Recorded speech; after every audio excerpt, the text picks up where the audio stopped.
Oke guys, berhubung waktunya udah habis, sekarang kita lanjut nih ke sesi selanjutnya.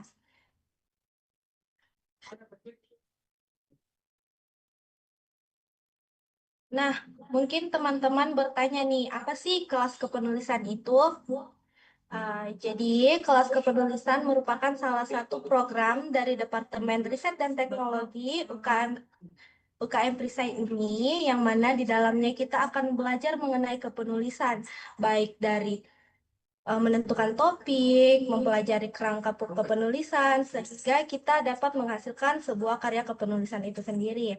Nah, kelas kepenulisan ini juga lahir dari mungkin banyak teman-teman yang ikut lomba, namun belum tahu nih karya yang dihasilkan itu udah cukup bagus.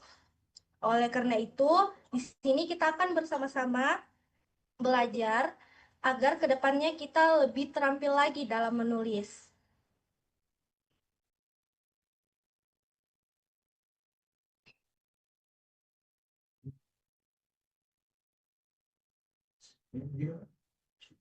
Oke, sekarang kita udah memasuki materi sesi inti ini, di mana kita akan bersama-sama mendengarkan materi yang akan dibawakan oleh narasumber kita, yaitu Bapak Awaludin Syamsu. Eh, Beliau ini sangat hebat, teman-teman, di mana beliau sendiri ini tengah menjalani studi doktoral di Amerika Serikat dan dan beliau juga memiliki pengalaman yang cukup hebat di dalam kepenulisan baik secara nasional maupun internasional. Untuk selanjutnya, saya persilahkan kepada Bapak untuk share screen PPT-nya dan memulai pemaparan materi. Silahkan Bapak. Oke, terima kasih moderator. Moderator siapa namanya? Pausia Bapak. Oh, oke. Hmm, Kenapa nggak bisa ya? Coba cek dulu. Bisa diizinkan share screen?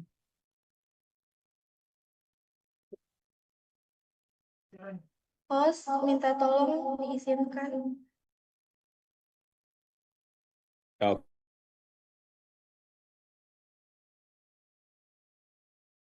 iya.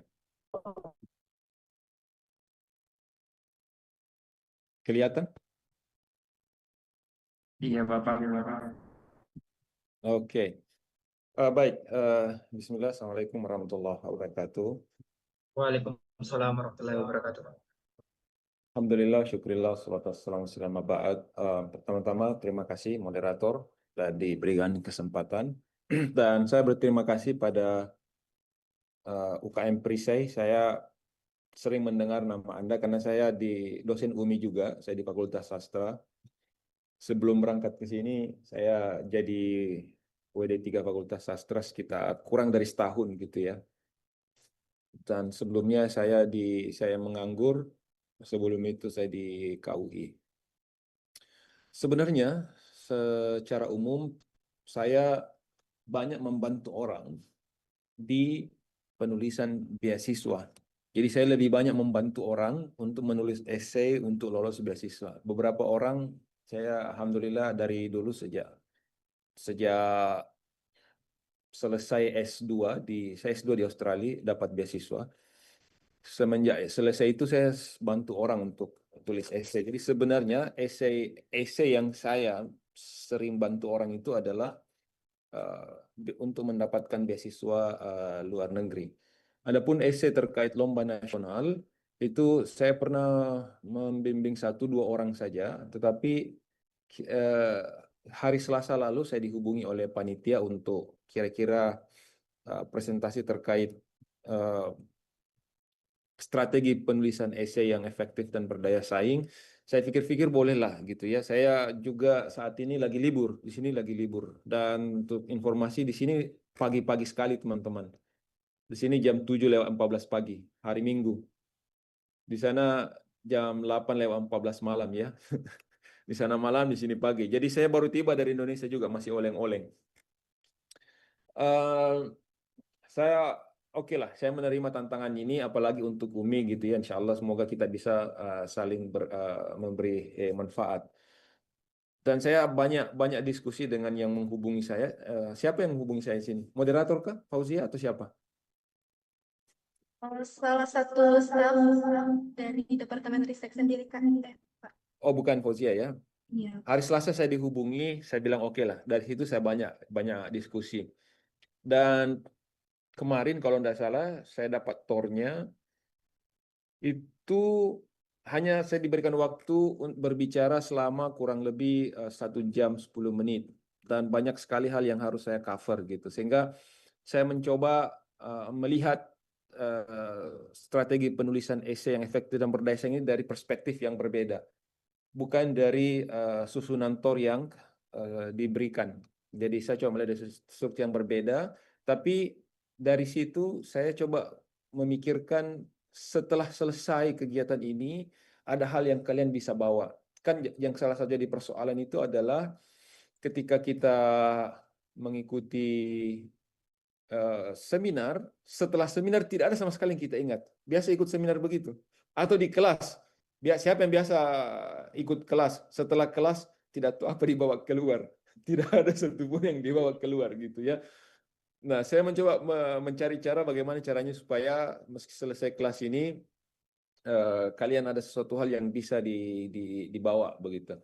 Presentasi saya mungkin hanya sekitar 30-40 menit, sisanya itu kita akan banyak berdiskusi. Saya kira itu sedikit pengantar. Sebelum saya, adakah materi yang kelas kepolisian yang dibawakan oleh misalnya Pak Awi, ada Ibu Lilis, ada Ibu Putri sendiri, WD3 Fikom yang membimbing. Sebentar kita bahas esai ya, esai yang juara tahun lalu. Tahun lalu ya? Nanti eh, siapa yang menulis tuh? Ada siapa yang penulisnya? Ada di sini semua 3 orang? Tapi Pak, jadi yang menulis itu ada dua dari anggota perisai dan satu dari anggota Ristek. Hadir malam ini namanya Rizky Ananda Jalil, Pak. Oh, oke, nanti minta share gitu ya, kita share bareng ya.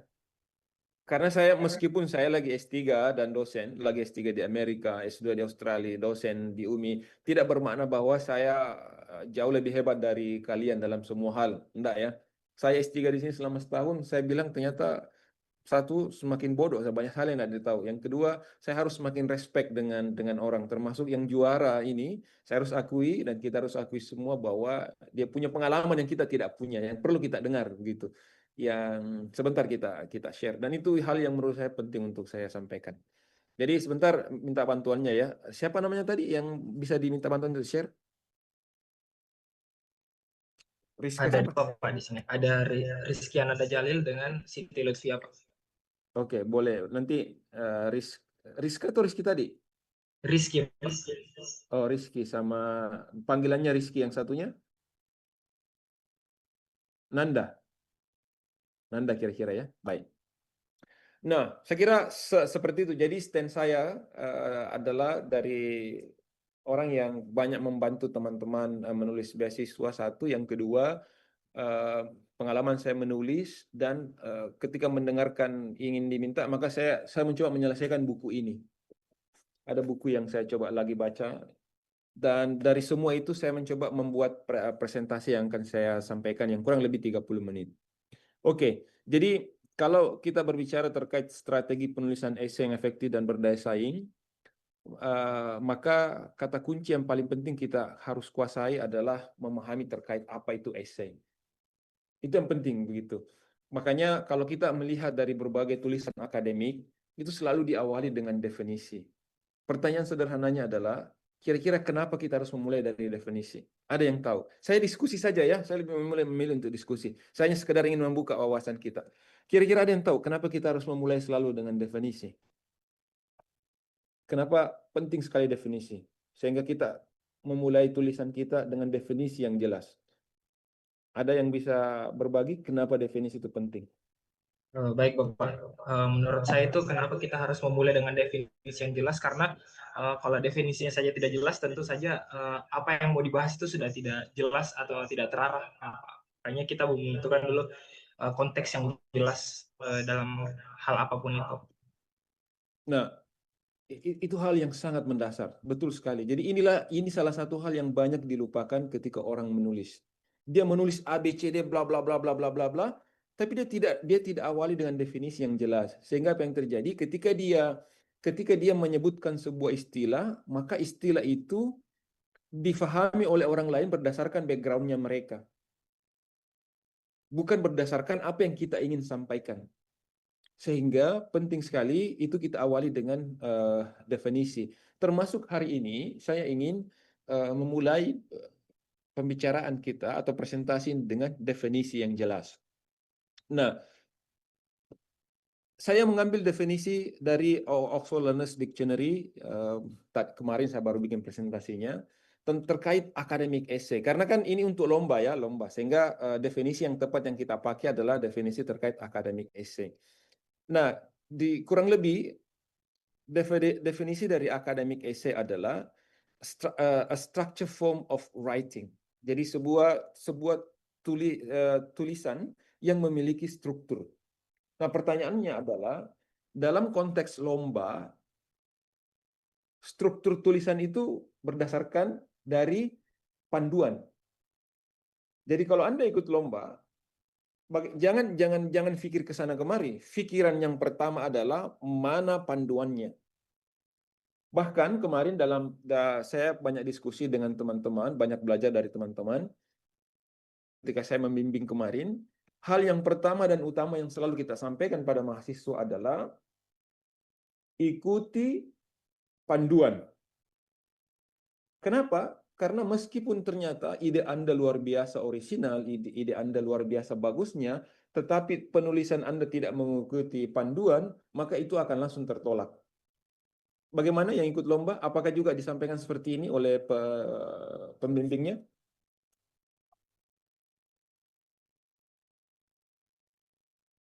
Waktu lomba kemarin, Rizky sama Nanda disampaikan seperti itu juga?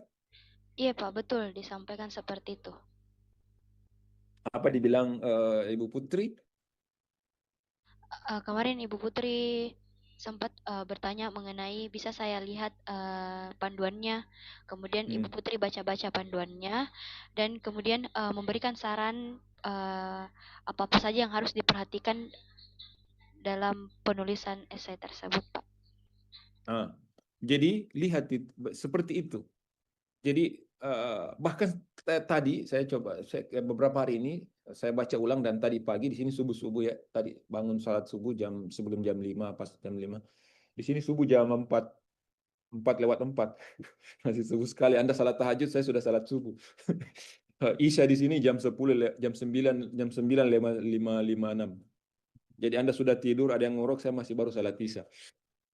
Jadi saya baca-baca bahwa ternyata memang dua hal yang penting ketika ingin lomba. Yang pertama itu adalah panduan, yang kedua adalah original idenya. Nanti kita diskusi lebih lanjut. Jadi apa itu academic essay? Academic essay itu adalah sebuah structure form of writing. Jadi dia harus memiliki sebuah struktur tulisan yang bagus.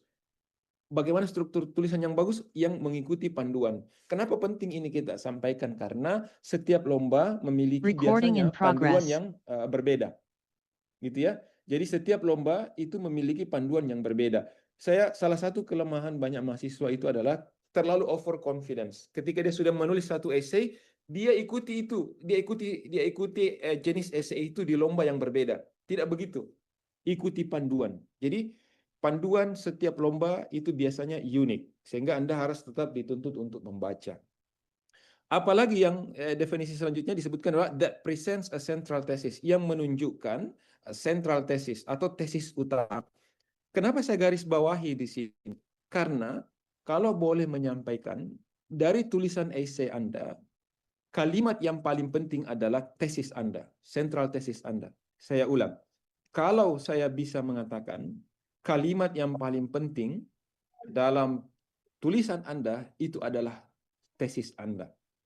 Pertanyaannya adalah apa itu tesis? biasanya kalau kita menulis esai beasiswa atau esai yang short essay gitu yang 500, 750, 1000, 1200, selalu diawali ditanya apa itu mana tesismu atau tesis statement. Ada yang tahu apa itu tesis? Ada yang tahu apa itu tesis? Gagasan pokok, Pak. Ide Iya. utama, Pak. Itu gambaran umum. Yang paling penting, central thesis itu adalah ide yang Anda mau sampaikan.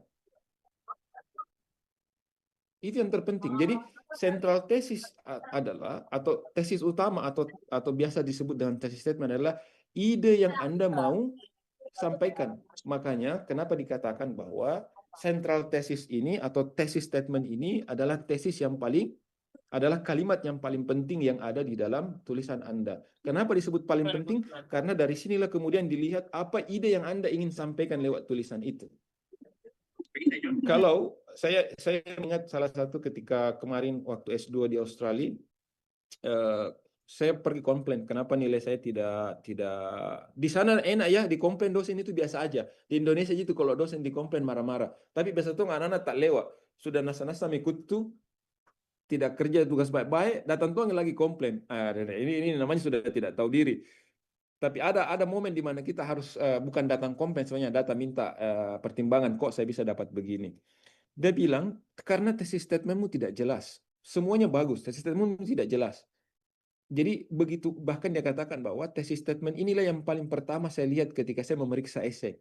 Kenapa? Karena saya ingin lihat apa yang ingin kamu apa ide yang ingin kamu bawakan. Kira-kira seperti itu.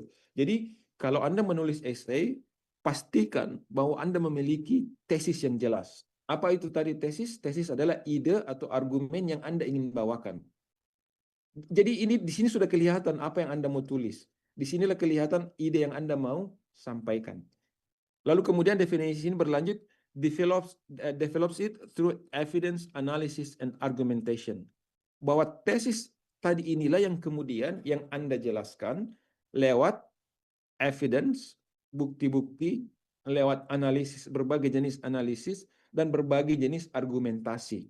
Jadi, bukti-bukti yang ada yang Anda masukkan dalam esai Anda, analisis-analisis yang Anda masukkan dalam esai Anda, atau berbagai argumentasi yang Anda tunjukkan dalam esai Anda, tujuannya hanya satu.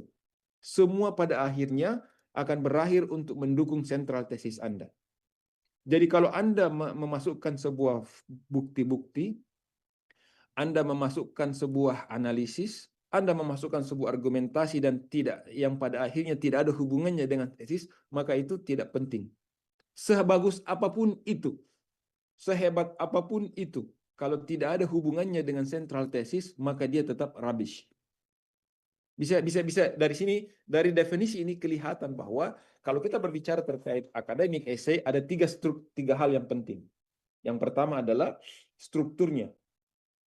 Dalam konteks lomba, strukturnya harus selalu mengikuti panduan. Yang kedua, hal yang penting dari essay itu adalah tesis Anda. Argumen yang Anda ingin mau sampaikan. Dan yang ketiga, argumen ini kemudian didukung oleh evidence, analisis, dan argumentation. Kira-kira seperti itu definisi yang sederhana terkait essay. Oke, dari sini ada yang mau ditanyakan.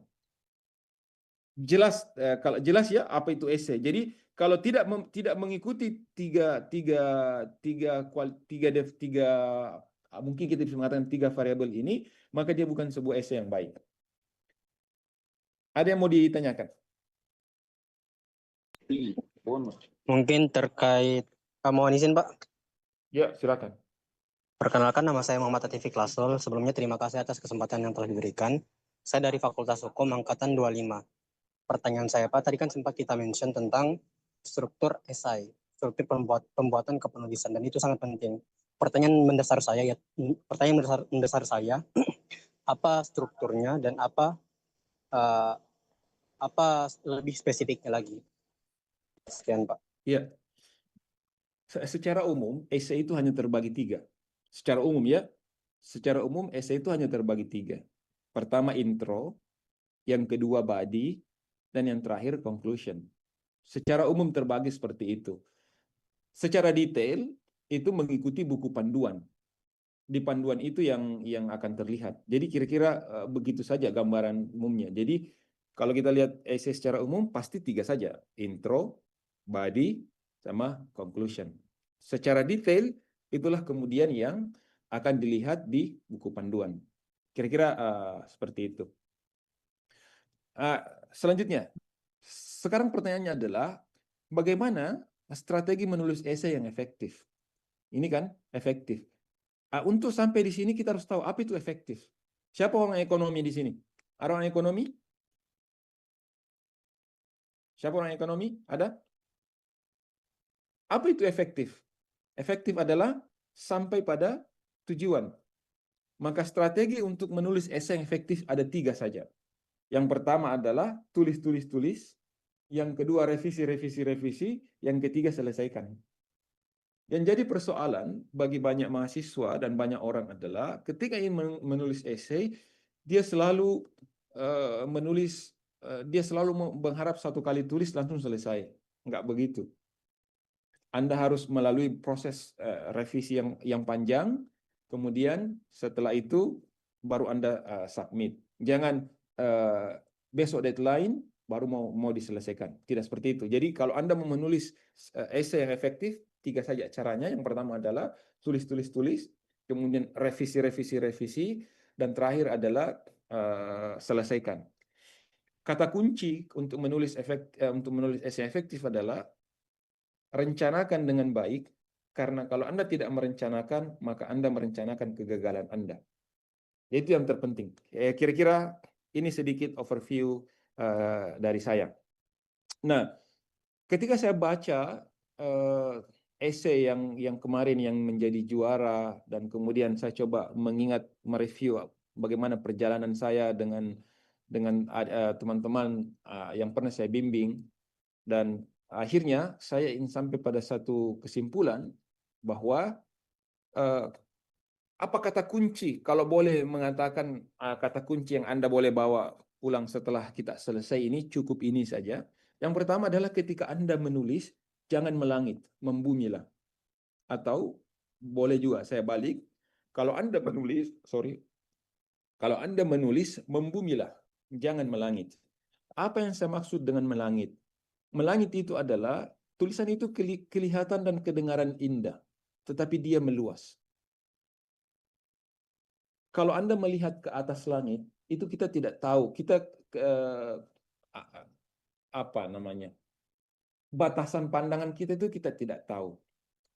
Nah, itulah kira-kira kenapa saya mengatakan melangit.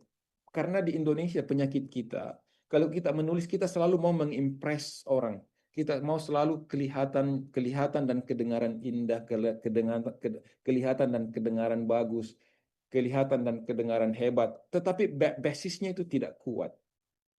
Sehingga apa yang kita butuhkan adalah kita harus membumi.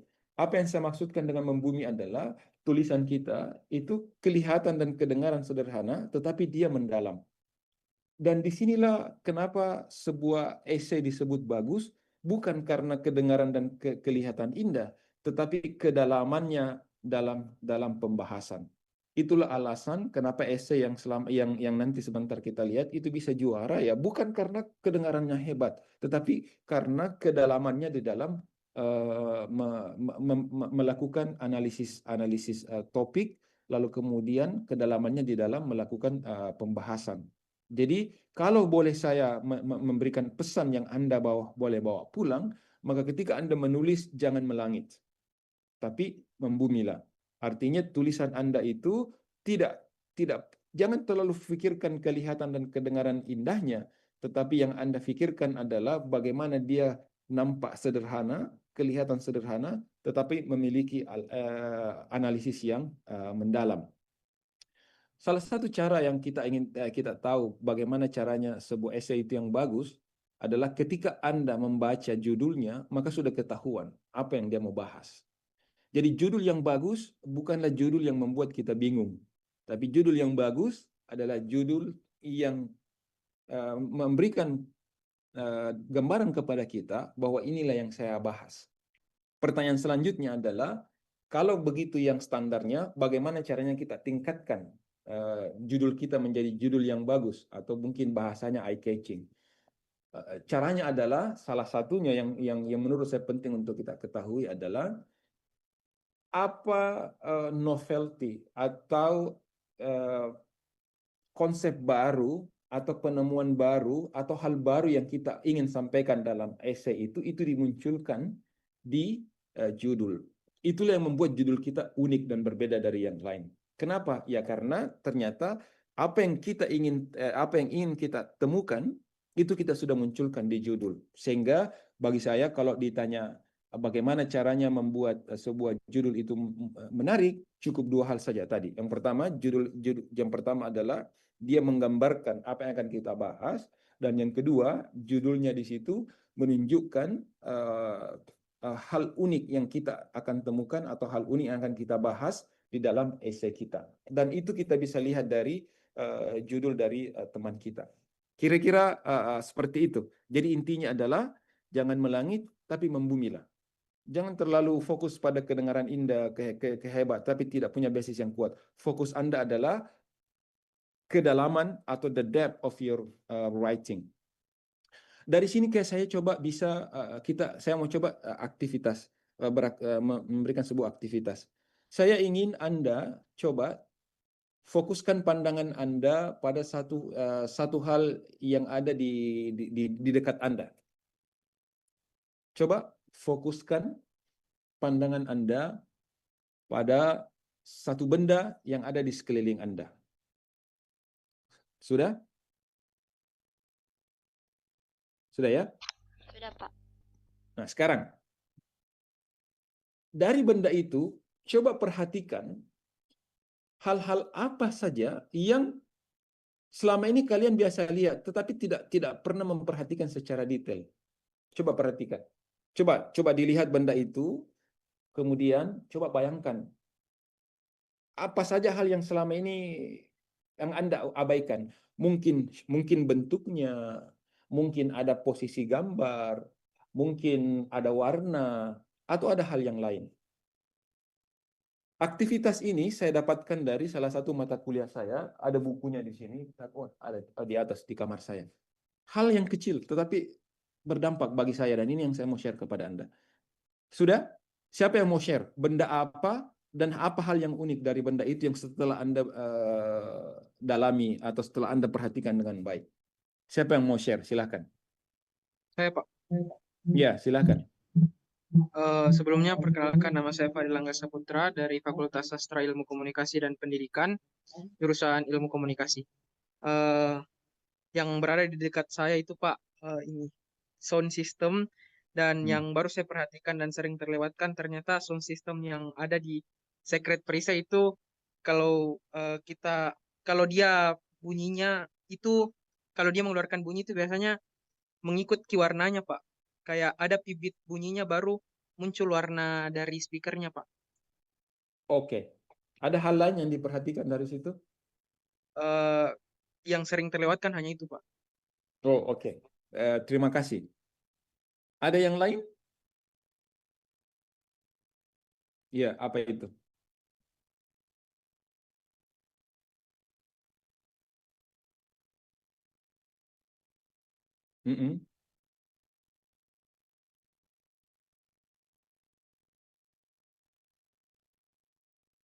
Oh, begitu ya?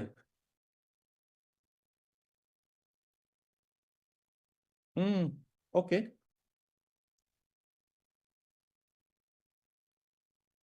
Oh, kenapa baru tahu?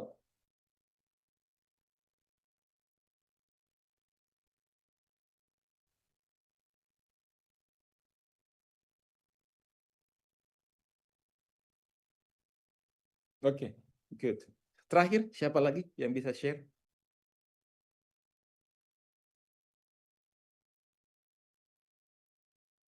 Ada satu lagi yang mau share benda apa itu dan apa yang Anda perhatikan?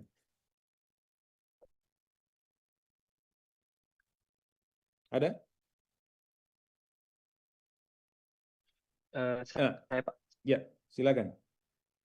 Sebenarnya saya baru sadar Pak, kenapa bentukan kunci motor itu selalu gimana ya? Coba.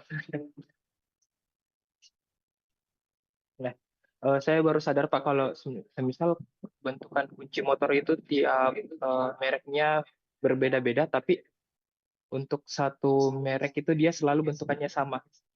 Kayak gitu. Oh, Dan begitu ya. Dari iya, dari mana bisa sampai pada kesimpulan itu?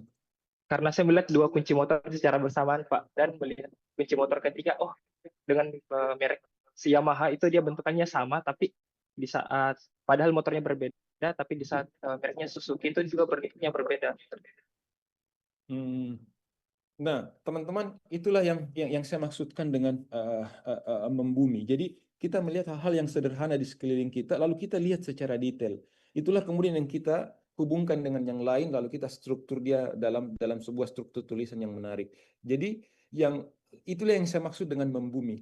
Banyak hal-hal yang selama ini yang terlihat biasa-biasa saja, tapi kalau kita fokus, ternyata banyak hal yang menarik yang dibahas. Kira-kira seperti itu. Nah, disitulah awalnya sebuah kreativitas. Disitulah awalnya Anda mencari sebuah ide yang menarik uh, untuk kalian jadikan sebagai tema dalam lomba. Kalau kita mengikut pada teori pendidikan, itu disebut dengan reflective thinking, yang foundernya itu namanya John Dewey. Kira-kira seperti itu. Ya, jadi itu yang saya maksud dengan membumi. Kita terlalu jauh berpikir ke sana kemari bahwa ternyata ada hal di sekeliling kita yang kalau kita betul-betul fokus itu kita bisa dapatkan banyak hal yang kita bisa jelaskan. Kira-kira seperti itu.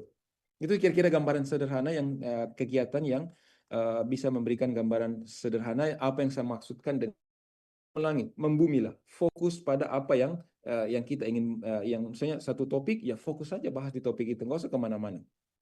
Nanti secara detail kita bisa lihat. Nah,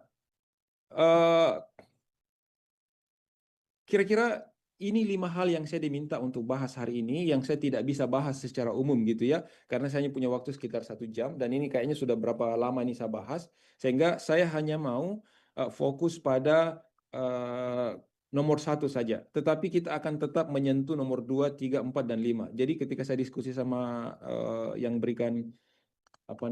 memberikan tour, apa secara spesifik yang saya harus sampaikan, disampaikanlah ini. Yang pertama, anatomi essay. Saya bicara tentang judul, paragraf pembuka, pernyataan tesis, argumen pendukung, sehingga kesimpulan yang kuat dan berkesan. Ya, saya ini. Kemudian yang kedua, merancang judul dan hook yang kuat, pembahasannya ada 2, kemudian membangun tesis yang tajam dan argumen yang logis, mengajarkan cara merumuskan tesis yang jelas, terarah, serta menyusun argumen yang didukung fakta, data, dan contoh konkret yang runut. Kemudian yang keempat, kriteria penjurian, strategi membedah tema dan tema lomba menyajikan ada 2 hal. Kemudian yang kelima, strategi membaca dan merespon tema lomba membahas 3 hal. Saya tidak mungkin bisa membahas kesemuanya ini dalam 1 jam 10 menit itu. Itulah alasan saya bilang sejak tadi bahwa saya melihat dari perspektif yang berbeda. Dan dari tadi sejak awal saya sudah memberikan definisi bahwa kalau kita ingin berbicara terkait academic essay, ada 3 hal yang penting. Apa itu yang penting? Yang pertama adalah struktur yang jelas. Strukturnya itu mengikuti panduan. Kemudian di essay itu ada kalimat yang paling penting yang kita butuhkan, namanya central thesis. Apa itu central thesis atau biasanya disebut dengan thesis statement? Apa itu? Adalah ide atau argumen yang kita mau bawakan. Makanya dari situ kelihatan originalitas dari apa yang Anda mau sampaikan. Kemudian yang terakhir, thesis statement ini didukung oleh evidence atau argumentation yang Anda miliki. Nah, kira-kira cukup 3 hal ini menggambarkan secara umum apa yang disebut dengan essay. Dan karena saya tidak akan mungkin bisa bahas secara kelima-limanya, makanya saya awali dengan definisi yang general, dan dari situ kita bisa memiliki pemahaman atau yang sama. Nah, kalau kita menulis essay, kata kuncinya adalah jangan membumi, melangitlah. Nah, kira-kira dari 2 slide ini saya merangkum kelima poin yang ada di sini. Sebentar secara detail itu kita akan bahas dalam diskusi. Kira-kira seperti itu. Nah, supaya ada gambaran diskusi yang lebih baik, maka saya ingin fokus pada hal yang pertama. Karena menurut saya kelima hal yang pertama ini yang menjadi hal kunci dalam penulisan paragraf. Pertama, judul. Tadi saya sudah sampaikan. Apa judul yang baik? Kalau terlalu banyak saya sampaikan nanti bingung juga. Maka saya coba mencari dua kata kunci yang penting ketika kita berbicara tentang terkait judul. Apa itu? Yang pertama yang saya sampaikan tadi, judul itu menggambarkan menggambarkan apa yang kita mau bahas secara umum. Kalau sejak awal dia tidak bisa menggambarkan secara umum, membuat orang kebingungan, tidak jelas apa ini yang dia mau kerja, berarti judulnya tidak bagus. Jadi judul yang bagus itu yang pertama adalah gambaran umum terkait apa yang akan mau bahas. Nah, sekarang bagaimana level up, bagaimana membuat judul itu sedikit lebih baik atau bisa lebih baik dari yang lain? Caranya adalah konsep baru atau ide baru yang kita ingin sampaikan dalam esai itu dimunculkan di judul. Kira-kira dua hal ini kata kunci utama ketika kita ingin berbicara terkait judul. Banyak penjelasan yang lain, tapi dua kata kunci ini yang menurut saya penting untuk kita jadikan sebagai acuan. Paragraf pembuka atau hook. Siapa yang biasa mancing di sini? Ada yang biasa mancing? Itu pancing itu namanya siapa?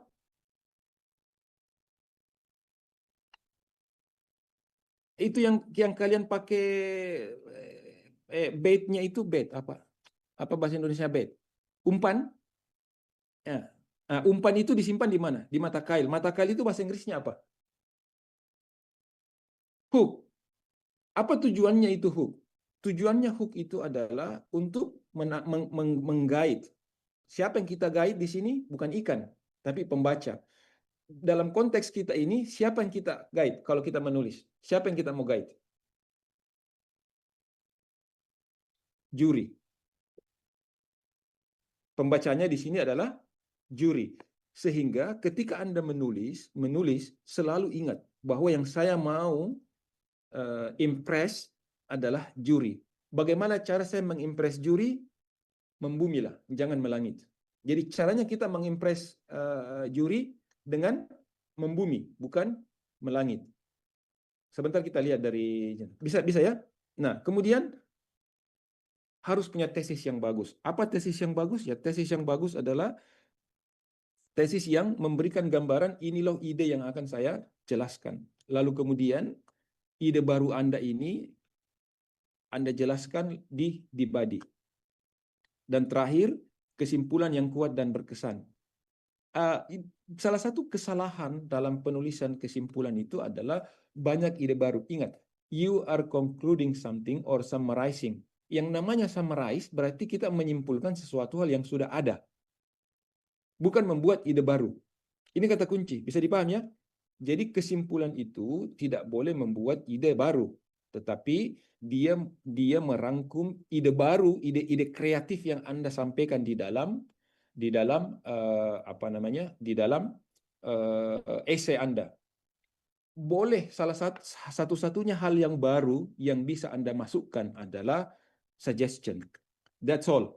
Selain suggestion tidak boleh ada ide baru dalam kesimpulan. Salah satu kesalahan dalam kesimpulan itu dia munculkan ide yang hebat, kedengarannya hebat, tetapi tidak ada hubungan, dia tidak pernah dibahas di body. Makanya dia adalah rubbish. Meskipun bagus kedengaran, hebat kedengaran, tetapi dia tidak pernah dibahas di body, itu tidak ada gunanya. Satu-satunya tambahan yang bisa Anda masukkan adalah suggestion, masukan. Sehingga ketika ditanya, apa sih sebenarnya kesimpulan yang kuat yang berkesan? Maka kesimpulan yang kuat dan berkesan adalah kesimpulan yang memberikan gambaran umum terkait apa yang Anda sudah bahas dan membuat juri mengatakan, iya tahu, cocok. Bisa dipaham? Jadi kesimpulan yang kuat dan berkesan itu adalah kesimpulan yang membuat juri mengatakan, oh iya tahu, cocok ini, bagus gini. Terserah bagaimanapun caranya. Boleh dengan Anda Anda memakai bahasa yang bagus, tetapi fokusnya terhadap apa yang sudah Anda diskusikan. Boleh terserah bagaimanapun caranya, tetapi ingat, kesimpulan yang Anda bikin harus membuat juri mengatakan, oh ya tahu, cocok ini, saya kasih juara ini. Bisa dipaham? Ya. Terakhir, ini yang saya mau sampaikan, dalam ini salah satu buku yang saya suka baca, yang saya senang judulnya adalah, saya lupa apa judulnya. Kok tiba-tiba lupa? Sebentar saya ingat. Tapi ada salah satu prinsip di dalam buku itu, namanya Kaizen. Kaizen itu adalah continuous improvement. Hal kecil, tetapi kita terus berkembang. Maka dari prinsip ini, saya ingin sampaikan pada Anda, teruslah berkembang, atau Anda akan kalah dari pesaing Anda. Jangan pernah berhenti berkembang. Hal inilah yang menurut saya yang banyak dilupakan oleh mahasiswa. Mereka berada dalam zona nyaman mereka, sehingga mereka lupa untuk berkembang. Nah sekarang, dalam konteks esai, apa yang perlu kita kembangkan? Banyak hal. Ketika Anda sudah menulis, maka cari apa kelemahan Anda, tutupi kelemahan Anda itu. Termasuk dalam esai nanti ini, esai yang akan kita, esai yang juara nanti ini, saya akan meminta Anda kira-kira apa hal yang menurut Anda penting untuk dikembangkan. Menurut saya, salah satu hal yang perlu dikembangkan adalah referensi. Ketika Anda baca esai ini, banyak sebenarnya statement-statement yang butuh referensi. Sehingga apa yang menurut saya, apa yang perlu kalian kembangkan di masa depan adalah yang ini. Kapan statement itu membutuhkan referensi, kapan statement itu tidak membutuhkan referensi. Sebuah statement itu tidak butuh referensi ketika itu pandangan pribadi Anda, ketika itu pengalaman pribadi Anda, atau ketika itu common knowledge, pengetahuan umum. Selain itu, dia butuh referensi. Misalnya, ide atau teori orang lain, definisi, data, atau hasil analisis. Sebentar kita lihat. Masih banyak statement-statement yang ada di dalam tulisan teman Anda itu yang menurut saya butuh referensi. Atau pertanyaan sederhananya adalah, Pak, itu kan terlalu detail. Gampangnya bagaimana? Gampangnya adalah, ask yourself, how do you know? Ask yourself, how do you know? Kalau ada sebuah statement, lalu coba tanyakan diri Anda, bagaimana cara Anda mengetahuinya? Kalau Anda mengatakan, saya tahu berdasar dari ini, berarti dia butuh referensi. Nah, menurut saya, ini salah satu hal yang penting. Tetapi, setelah membaca artikel yang juara 1, ini kesimpulan yang saya mau sampaikan, yang penting, bahwa ternyata yang sangat dibutuhkan atau dipentingkan dalam lomba esai itu adalah ide Anda. Saya ulang, yang paling dipentingkan dalam penulisan esai itu adalah ide Anda. Referensi itu nanti bisa ditambahkan. Sehingga cara terbaik ketika Anda ingin menulis, tulis saja dulu. Salah satu hal yang saya suka dari kampus saya di sini, ketika saya menulis esai, itu saya tulis dulu, bikin outline, tulis.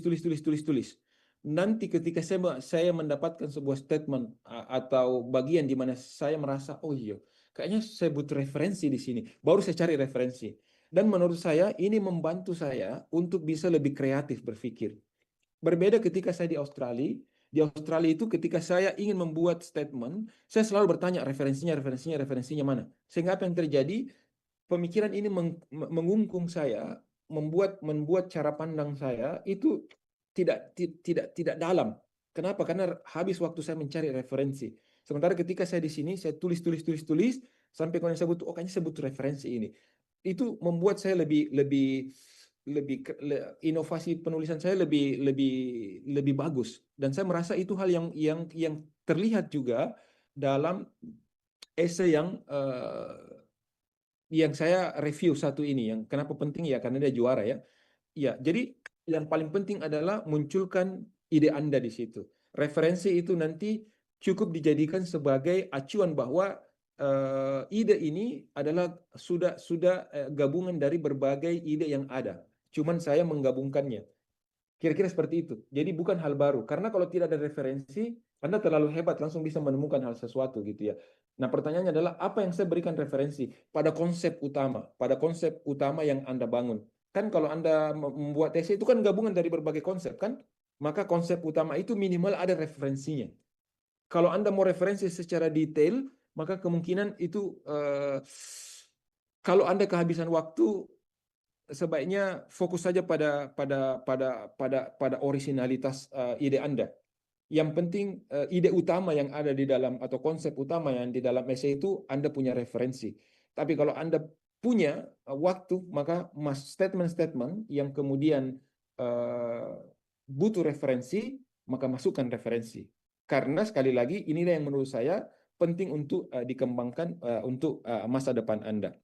Sebagai penutup, sebelum kita tanya jawab dan kita nanti latihan, menjadi juara bukanlah sebuah kebetulan, tapi hasil kerja cerdas dan kerja keras. Saya ulang, menjadi juara itu bukanlah sebuah kebetulan, tetapi dia adalah hasil kerja cerdas dan kerja keras. Apa yang saya maksud dengan kerja cerdas? Kerja cerdas adalah bekerja sesuai dengan panduan. Apa yang saya maksud dengan kerja keras?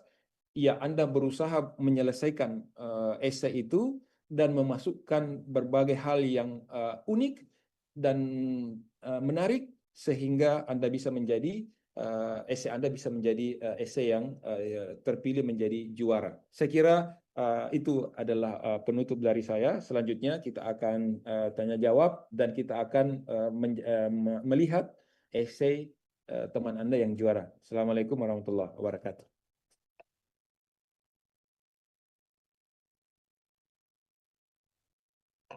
Saya kembalikan ke moderator.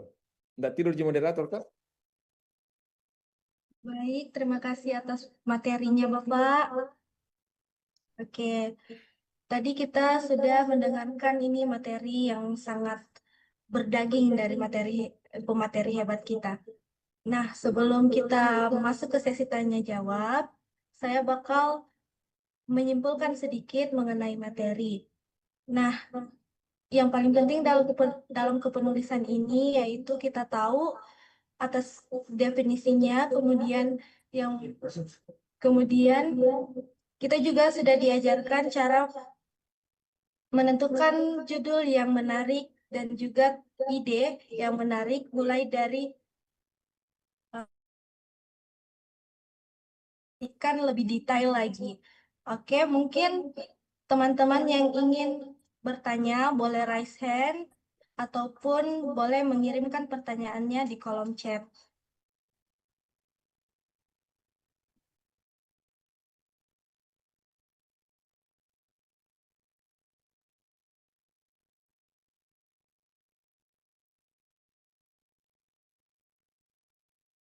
Oke, di sini saya melihat banyak teman-teman yang ingin bertanya. Mungkin kita mulai dulu dari Kak Rafli, boleh open mic Kak untuk bertanya. Dipersilahkan Kak. Sebelum bertanya, 3 saja dulu ya. 3 dulu. Setelah itu kita coba langsung lihat esai yang juara. Lalu setelah itu kita diskusi lagi. Karena saya lebih merasa lebih bagus begitu daripada saya ceramah terus Anda tertidur, apalagi malam di sana tuh. Ya, silakan. Silakan Kak. Ya baik. Apa suara saya terdengar dengan jelas? Ya. Ya baik. Baik. Terima kasih Bapak atas kesempatannya untuk saya agar bisa bertanya. Jadi pertanyaan saya itu tentang pengalaman saya sebenarnya mengenai apalagi untuk masalah esai dan kepenulisan ini. Jadi beberapa kali saya juga sudah lama sih Pak. Saya pernah menulis sebuah esai misalnya, kemudian saya ikutkan lomba, tapi qadarullahnya ndak lolos. Dan pernah sekali saya konsultasikan dengan dosen saya ataupun pembina saya mengenai hal itu, dan ternyata beliau mengatakan bahwa pembahasannya terlalu masih istilahnya masih umum sekali pembahasannya, belum mendetail. Nah, sekalinya saya ikut lomba kedua ataupun event kedua dalam KTI, saya coba untuk lebih berdetail dan alhasil waktu itu sama juga ndak lolos Pak. Nah, setelah saya diskusikan kembali, ternyata katanya terlalu bertele-tele Pak. Karena saya harus menjelaskan banyak hal di dalam situ. Jadi mungkin yang menjadi pertanyaan saya sebenarnya ini harusnya saya gimana Pak? Kalau misalnya dalam kondisi seperti itu, saya terlalu tulis yang awal tadi terlalu umum, sedangkan saya coba mendetail, malah jadi terlalu mendetail begitu Pak. Ya, Mungkin sekian yang bisa saya sampaikan. Terima kasih. Rafli, menarik sekali. Saya kira ini penting untuk kita bahas semua ya. Nanti yang juara juga boleh nanti komennya setelah saya. Pengalaman yang pertama begini ya, saya mau perbaiki dulu kita punya mindset. Mindset yang pertama adalah kita ikut lomba untuk mengembangkan diri. Itu yang pertama. Juara dan tidak juara itu nomor 2. Nomor 1 adalah kalau Anda ikut lomba, itu Anda mengembangkan diri. Karena kalau Anda menulis, itu critical thinking Anda berkembang. Saat ini Anda tidak butuhkan, tetapi Anda akan butuhkan di masa depan. Anda juara tidak juara, maka Anda sudah punya pengalaman menulis, dan pengalaman Anda ini membuat Anda berbeda dibandingkan dengan ribuan mahasiswa yang ada di UMI. Itu yang penting, gitu ya. Dan terus terang, secara pribadi, analytical and critical thinking saya itu bisa menjadi jauh lebih baik dibanding sebelumnya. Kapan? Ketika saya mulai menulis. Karena ketika kita menulis, kita diajarkan untuk melihat, oh ini berhubungan dengan apa? Oh ini kenapa begini ya? Oh kenapa dia bisa mendukung ini? Kenapa dia tidak? Kenapa saya ambil ini? Kenapa saya tidak ambil ini? Dari situlah terbentuk kita punya critical thinking. Jadi mindset yang pertama yang saya ingin sampaikan bahwa ketika Anda ikut lomba, maka hal yang pertama adalah Anda mengembangkan diri Anda, dan itu sebuah prestasi yang luar biasa yang banyak tidak orang lalui. Itu satu. Yang kedua, pertanyaan itu menarik karena ada dijawab di buku ini. Kelihatan buku yang saya kasih lihat? Kelihatan ya? Oh, ketutup background. Begini. Nah, sudahlah. Jadi buku ini saya baca untuk Anda. Saya baca buku ini sekitar 4 hari. 4 hari ini sekitar 200 halaman lebih. Jawabannya ada di buku ini. Caranya adalah pertama, ketika Anda ingin menulis sebuah essay, maka Anda harus diawali dengan fokus. Fokus itu adalah pilih tema yang baik. Tema, silahkan lihat temanya. Oh, temanya. Dari tema itu akan kelihatan beberapa konsep yang harus Anda bahas. Makanya saya bilang tadi, membumilah. Fokus pada apa yang ada. Jadi konsep yang dibahas, lalu setelah itu menghubungkan antara satu konsep dengan konsep yang lain. Tidak usah bahas yang lain. Contoh sederhana mungkin, kita coba langsung lihat dari mana itu yang tahu yang juara. Oh ini. Coba dari sini, coba lihat judulnya. Menurut Anda, konsep apa yang dibahas dari judul ini saja? Konsep apa yang perlu dibahas? Tapi Bapak tidak tershare screen. Oh, tidak tershare ya. Kita langsung fokus ke sang juara. Saya presentasi begitu ya, santai, relax, tapi saya mau langsung kayak ini, langsung mau prakteknya saja. Mana minne? Banyak juga yang hadir malam ini, 40 lebih. Kelihatan? Coba lihat dari judul sini. Konsep apa yang akan perlu dibahas?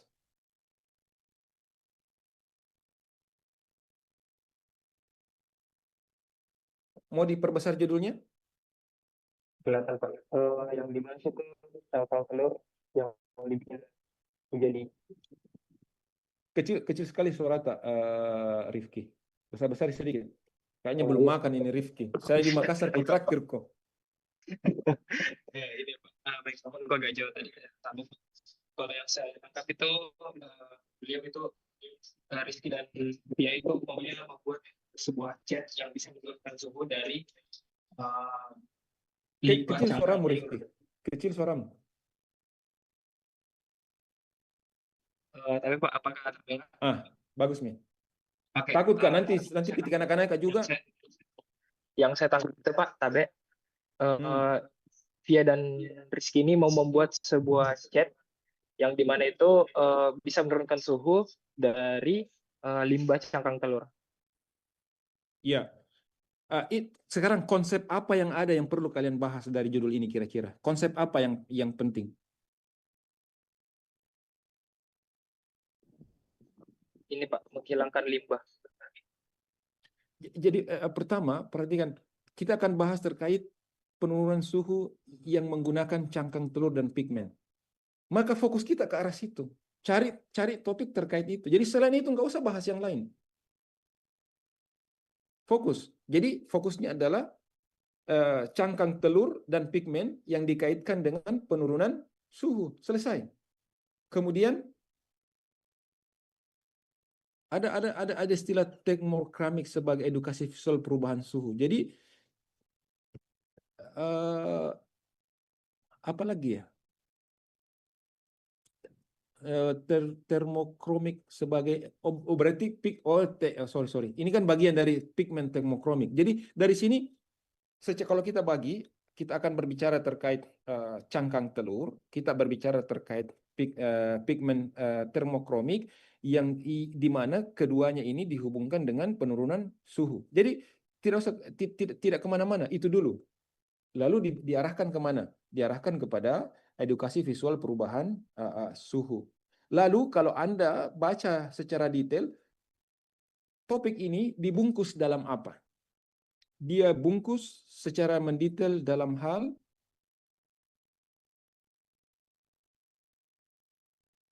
mana?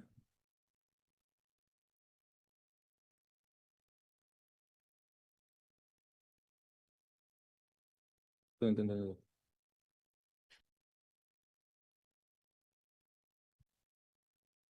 Mana kini? Saya turun ke kesimpulan. Pembahasan ini dibungkus dalam apa? Dia bungkus dalam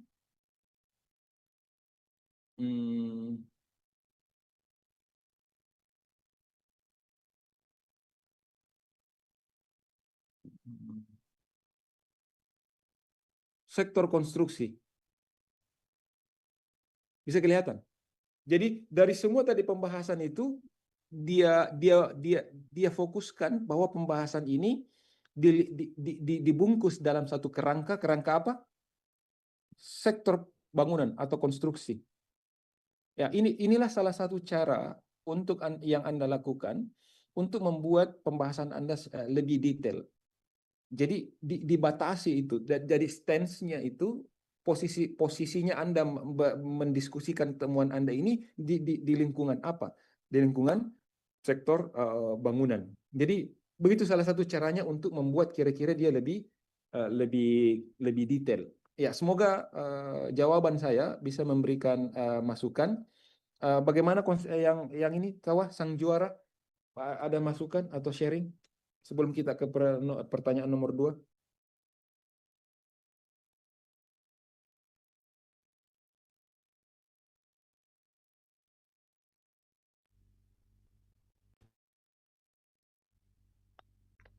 Ada? Silakan. Kalau saran untuk awal mencari ide sih Pak, biasanya saya melihat sekeliling dulu kira-kira apa masalahnya, dan kemudian saya mencari atau meriset kira-kira dari permasalahan ini apa yang bisa saya carikan solusi untuk memperbaiki hal tersebut. Dan kemudian ketika saya membuat esai ini, kira-kira ini akan berfungsi atau akan pengimplementasiannya benar-benar bisa menyelesaikan masalah atau target yang saya inginkan. Seperti itu, Pak. Oke.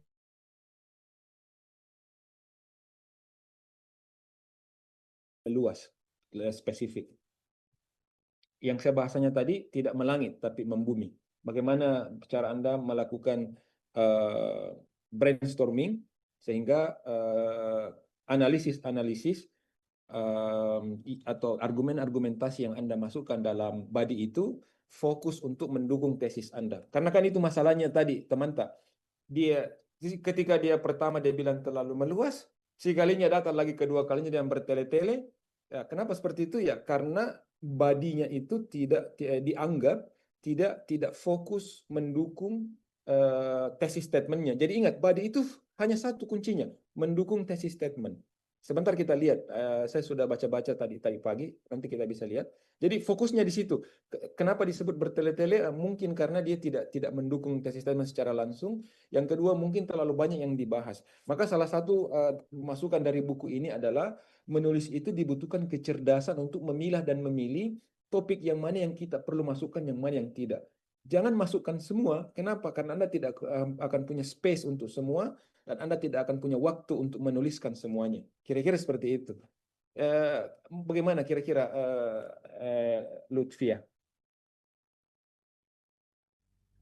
Kalau saya pribadi Pak, waktu membuat esai ini, saya memfokuskan pembahasan saya itu ke permasalahan, kemudian ke objek yang saya gunakan untuk menyelesaikan permasalahan tersebut. Nah, yang pertama itu saya fokus kepada limbah cangkang telur. Kemudian saya kemudian saya mencari tahu tentang solusi apa yang kira-kira bisa saya buat untuk menyelesaikan masalah tersebut, yang dimana dengan cara selain limbah cangkang telur, ada juga fokus atau permasalahan yang ingin saya tangani, yaitu pemanasan global. Nah, dengan pemanasan global, saya carilah kira-kira apa yang berhubungan dengan pemanasan global. Nah, saya temukanlah bahwa cat konvensional itu menyebabkan pemanasan global yang sangat tinggi, Pak, karena cat konvensional itu tidak menahan 20% panas, tetapi dia memasukkan atau mentransfer panas yang dari luar itu masuk ke bangunan. Nah, jadi yang fokus saya itu adalah limbah cangkang telur dan pemanasan global. Kemudian yang menjadi objek penyelesaian saya yaitu pigmen termokromik, yang dimana pigmen termokromik ini dapat menahan 50% dan memantulkan kembali panas yang dihasilkan dari matahari dan suhu-suhu dari luar tersebut. Seperti itu, Pak. Saya fokus kepada permasalahan, kemudian saya fokus kepada objek yang saya gunakan untuk menyelesaikan masalah tersebut. Makanya saya tidak meluas membahas mengenai hal-hal lain. Seperti itu, Pak. Oke. Bagus sekali komennya. Kalau kita menulis sesuatu, kalau kita menulis esai, biasanya kalau misalnya bagaimana caranya saya menyampaikan? Begini, kalau kita menulis sesuatu, itu biasanya kan kita ada namanya problem statement. Kenapa penting problem statement? Karena dari problem statement itulah jelas bahwa ini loh yang saya mau jawab, jadi saya tidak perlu kemana-mana. Jadi judul itu kan masih general, spesifiknya di problem statement. Tapi pertanyaannya adalah, bagaimana kalau tidak semuanya esai itu kan punya problem statement kan? Bagaimana caranya saya tahu dia supaya spesifik? Lihat tujuannya. Apa tujuan dari tulisan itu? Dari tujuan itu pasti spesifik. Nah, dari tujuan itu jelas bahwa inilah yang akan saya bahas. Jadi kira-kira seperti itu. Jadi untuk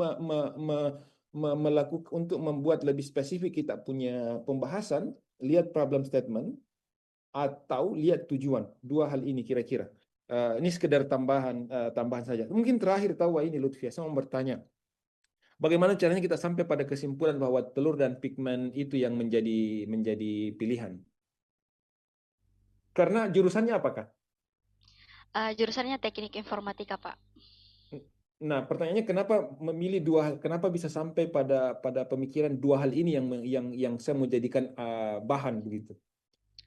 Nah, sebenarnya awal mulanya itu lucu, Pak. Yang pertama itu ketika saya memutuskan untuk ikut lomba ini, saya mencari permasalahan yang paling banyak terjadi di dunia atau di Indonesia.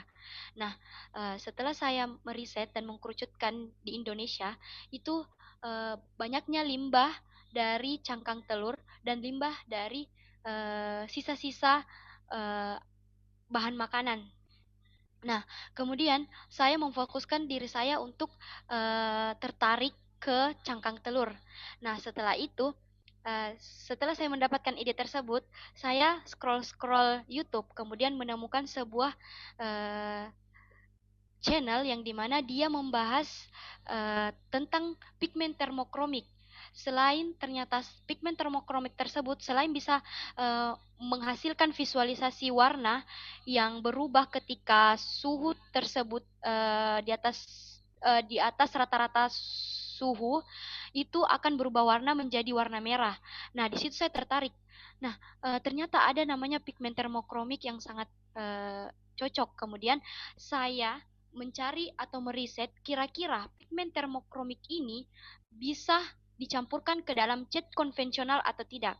Dan ternyata sudah ada inovasi yang menggunakan pigmen termokromik dengan mencampurkan cat konvensional yang dijual di pasaran.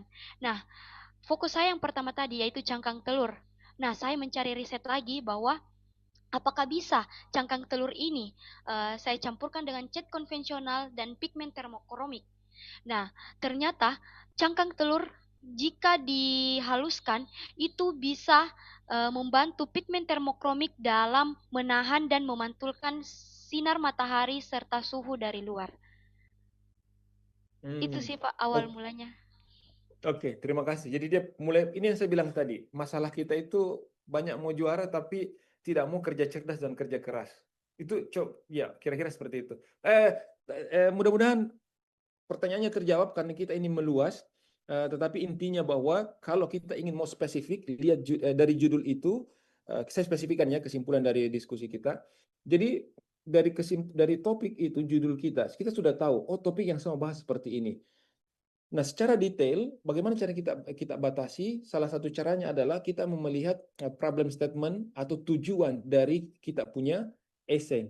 Dari problem statement atau tujuan kita punya essay, maka pembahasan kita difokuskan ke situ. Jadi, problem statement dan tujuan essay inilah yang menjadi batasan bagi kita untuk tidak memilih di luar dari sini dan fokus pada topik yang kita butuhkan untuk menjawab problem statement kita atau topik yang membuat kita sampai pada tujuan kita. Kira-kira seperti itu. Secara detail nanti bisa diskusi sama Lutfia. Jadi intinya sekali lagi saya sekedar ingin membuka wawasan kita dan membantu. Mudah-mudahan terjawab. Kalau tidak kita bisa lanjutkan. Terjawab Ji atau gimana? Ada pertanyaan tambahan?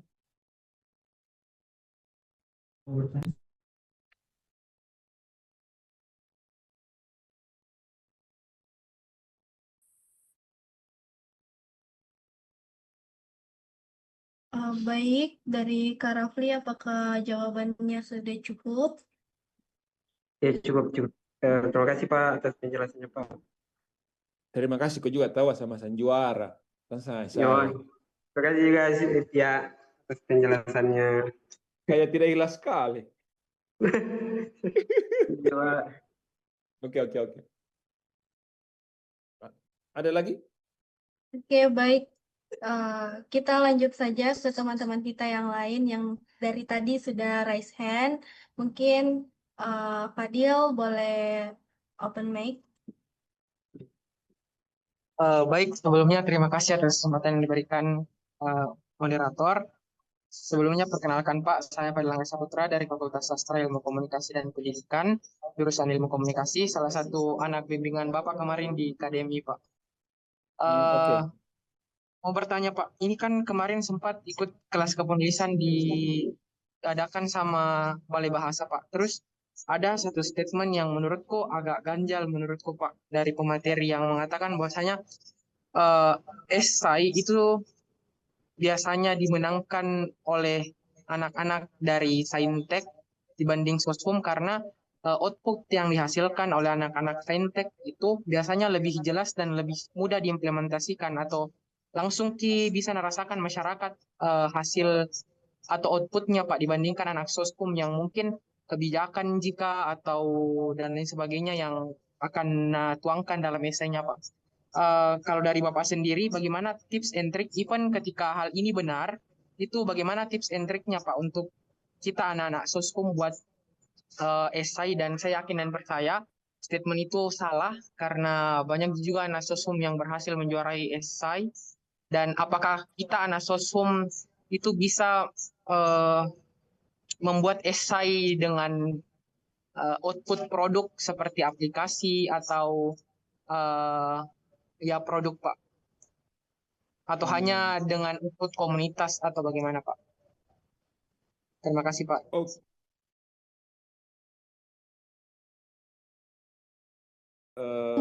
saintek di Iya, Pak. Betul, Pak. kalau istilahnya di sini biasanya STEM gitu ya, STEM. Baik, pertanyaan ini menarik sebenarnya. Kan begini, pertama tergantung jenis lombanya.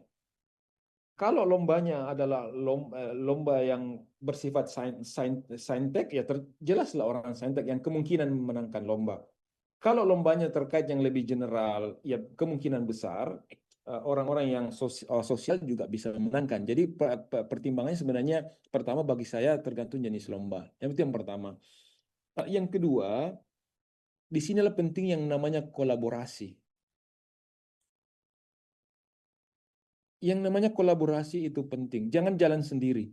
Anda butuh berkolaborasi. Anda dari orang sains, dari saintek atau dari sosial itu, makanya kan lomba ini selalu minimal beberapa anggota ya, 2 atau 3 ya.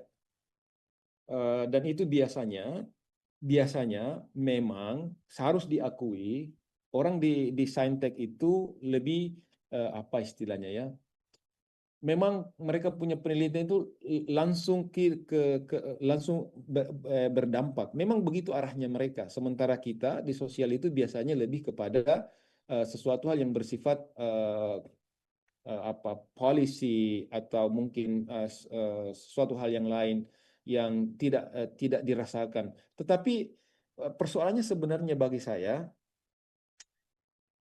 bukan persoalan background kita. Persoalannya adalah idenya. Jadi persoalan utamanya bagi saya bukan background Anda. Persoalan utamanya adalah bagaimana mendatangkan itu ide.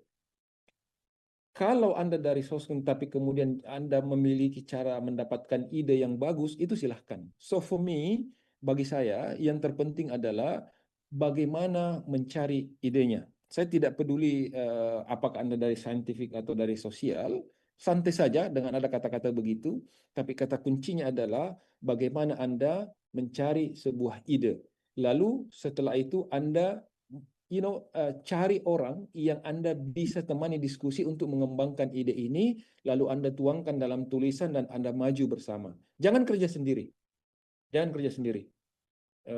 Karena berbeda itu, dan kita harus hargai bahwa orang dari saintifik itu memiliki kemampuan yang berbeda dengan orang sosial.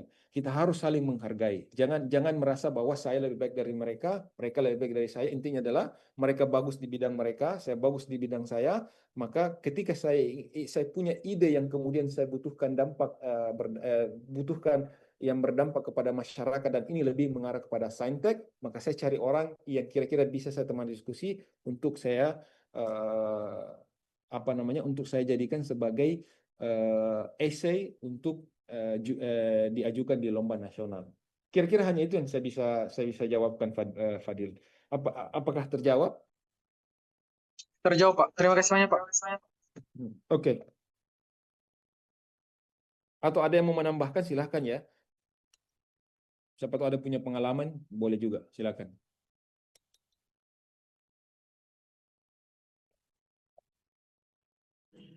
Baik, kita mungkin lanjut saja ke penanya terakhir nih. Silahkan Adrian untuk open mic-nya.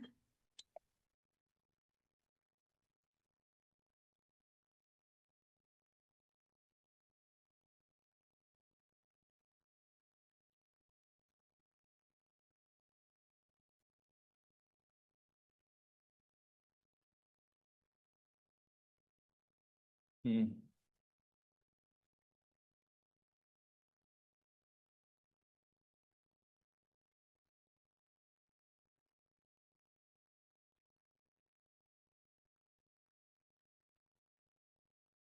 eh, yang bikin judul yang bikin penasaran.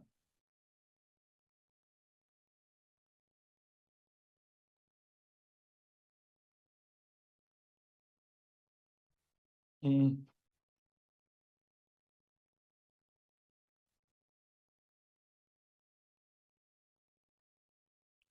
Oke. Pertanyaan yang bagus. Jadi judul itu adalah first impression, begitu ya. Pertanyaannya adalah, kalau kita ingat, kalau kita menulis, kita harus kita ini menulis untuk siapa. Nah, kalau untuk akademik, setahu saya, dan saya belum pernah mendapatkan orang yang mengatakan, orang yang di level akademik yang bisa terpercaya ya, bukan akademik yang biasa-biasa seperti saya, jauh di atas saya. Semua pasti mengatakan bahwa judul itu adalah gambaran terkait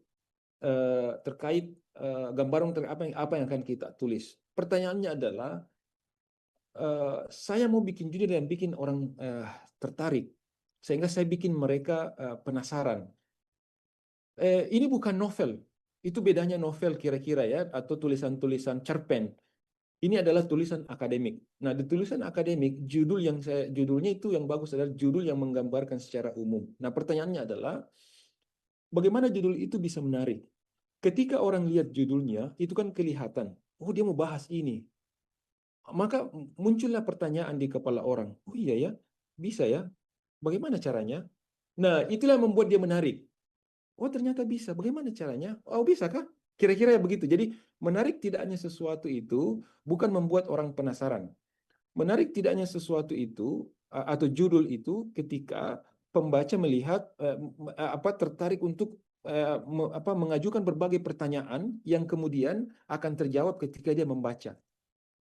Kira-kira seperti itu. Jadi bagus tidaknya judul seperti itu. Makanya kalau sejak awal dia bikin orang bingung, itu kan sudah bikin, tuh apa ini?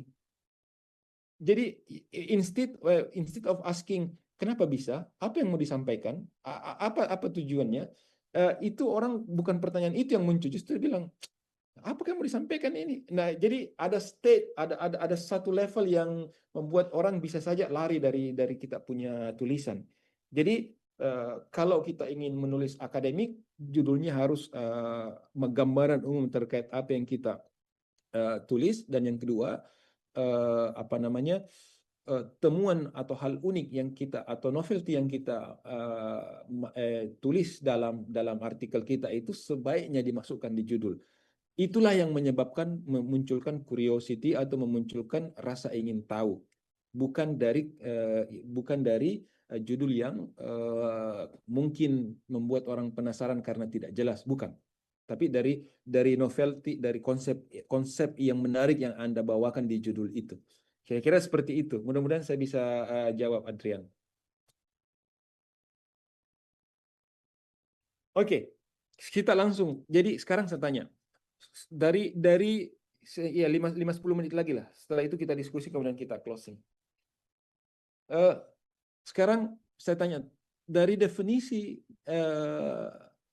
essay yang saya sampaikan tadi, apa yang paling penting? Ada 3 hal tadi. Dari 3 hal itu, apa yang paling penting?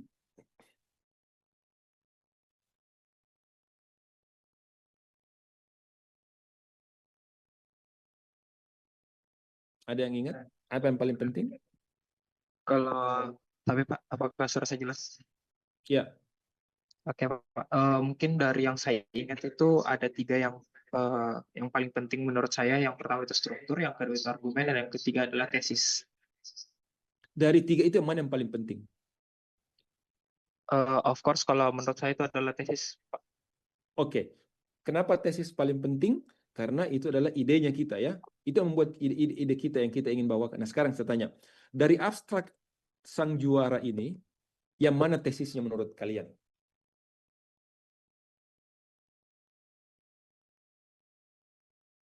Dan kenapa itu menjadi tesis? Coba lihat abstraknya.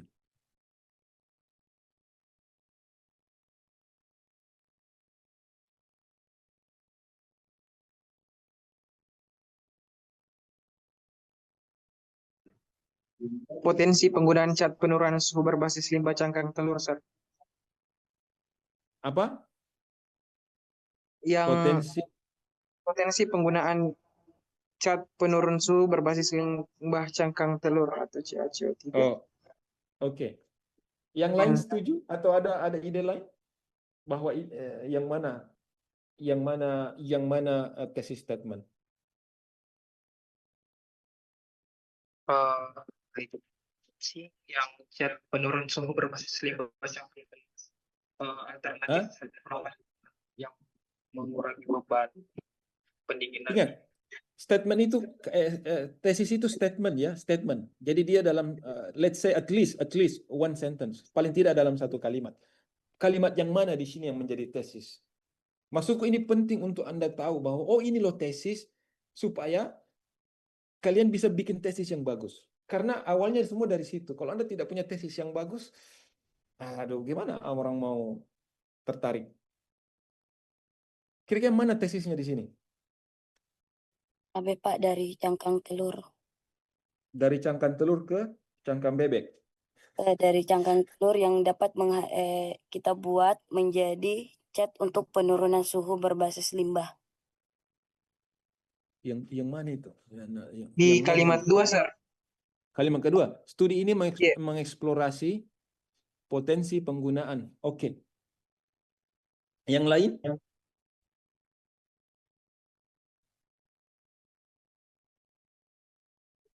I think mungkin sama. Ya. Oke. Jadi dari sini apa kalau kita tahu ini berarti kita sudah gimana sang juara yang mana tesisnya menurut Anda? Kan Anda yang tulis tuh, jangan sampai kita ini pitikan akan naiki bagaimanapun harus dihargai tahu ini. Yang mana tesisnya? Yang mana ide yang Anda ingin sampaikan?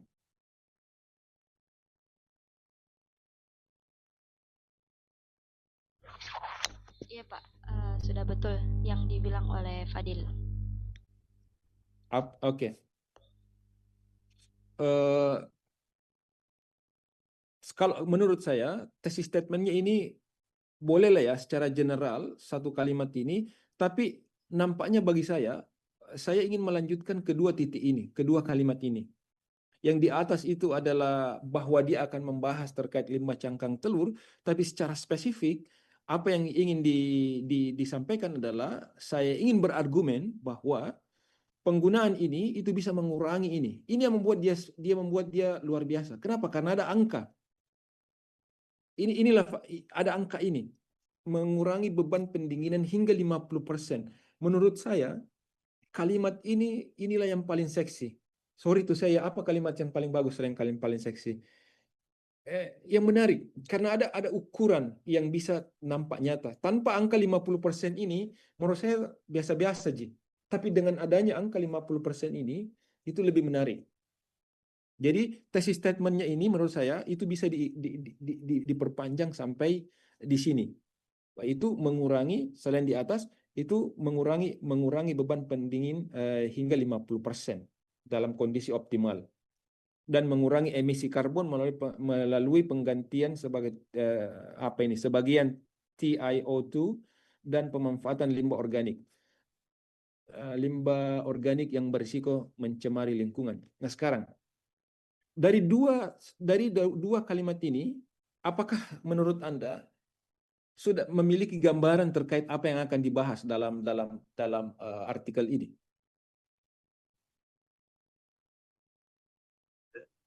Yes, Sir.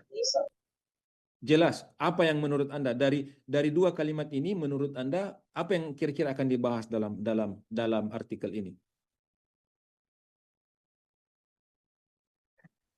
Bagaimana penurunan beban, bagaimana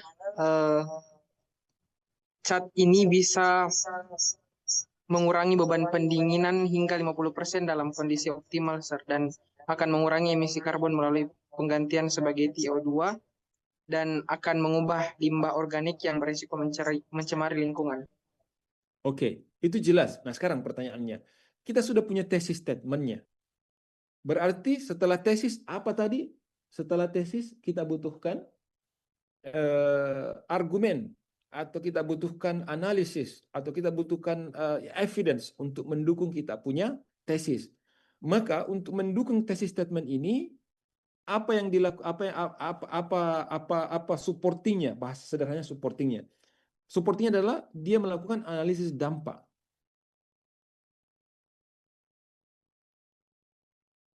Apalagi yang dilakukan sebagai supportingnya? Menganalisis dampaknya, Pak. Analisis dampak, ada beberapa yang dilakukan.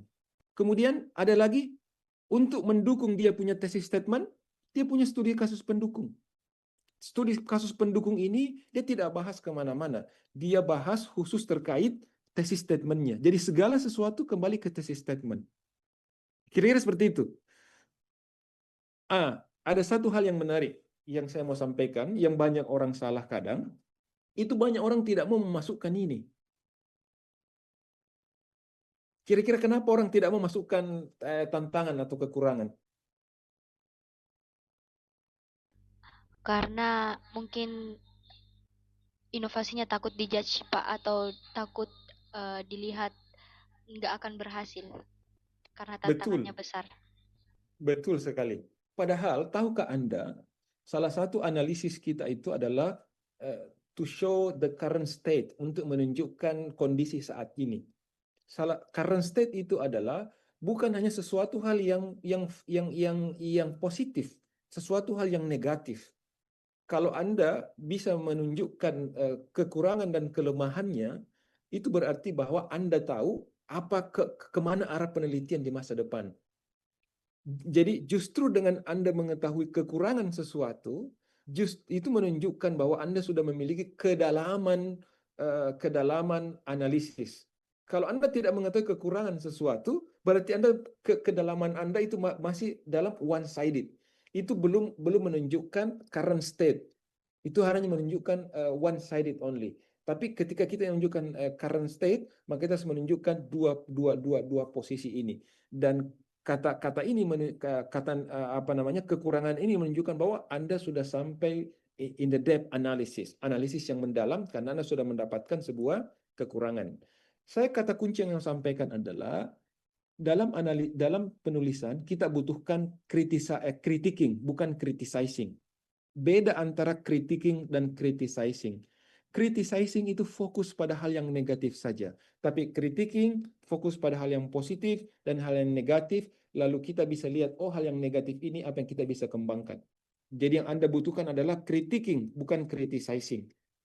Bisa dibedakan antara critiquing dan criticizing. Nah, dalam penulisan itu penting bagi kita juga untuk meng-highlight tantangan yang ada, untuk menunjukkan kedalaman analisis Anda.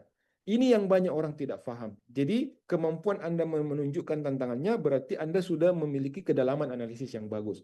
Jangan seperti yang tadi disampaikan. Kan banyak orang yang jamu kode nanti dijudge kurang bagus. Justru padahal itu adalah nilai plus. Barulah terakhir sampai pada rekomendasi. Yang di atas ini hanya hook. Hook itu sekedar menyampaikan, ini loh yang akan saya bahas. Tapi bagus kalau hook itu dibikin menarik. Kira-kira seperti itu. Saya kira ini sedikit gambaran. Dari abstrak ini sudah terlihat gambaran sederhana isi dari tulisan ini. Secara detail, Anda bisa lihat secara umum, secara detail ini. Ada rumusan masalah. Rumusan masalah ini, dari sini, apa yang Anda bahas, fokus ke rumusan masalah. Jangan kemana-mana. Rumusan masalah pasti berkaitan langsung dengan tujuan. Pembahasan, konsep inovasi chat. Fokus ya, fokus. Ini alur proses pembuatannya. Jadi dia tidak kemana-mana. Spesifik. Nanti boleh diambil dari temannya. Saya dapat juga di struktur. Jadi intinya adalah membumi, jangan melangit. Saya kira ini yang saya mau sampaikan. Saya buka diskusi 1-2 orang lagi. Silahkan. Sampai jam berapa? 8.45 atau 8.40? Sorry, waktu di sini. Waktu di sana 9.37 ya. Mau sampai jam berapa? Sampai jam berapa waktu saya? 9.50 Bapak tadi. Oh, 9.50, oke. Terakhir, silakan. Ada yang mau ditanyakan 1-2 pertanyaan ya, baru kita masuk ke terakhir dan closing.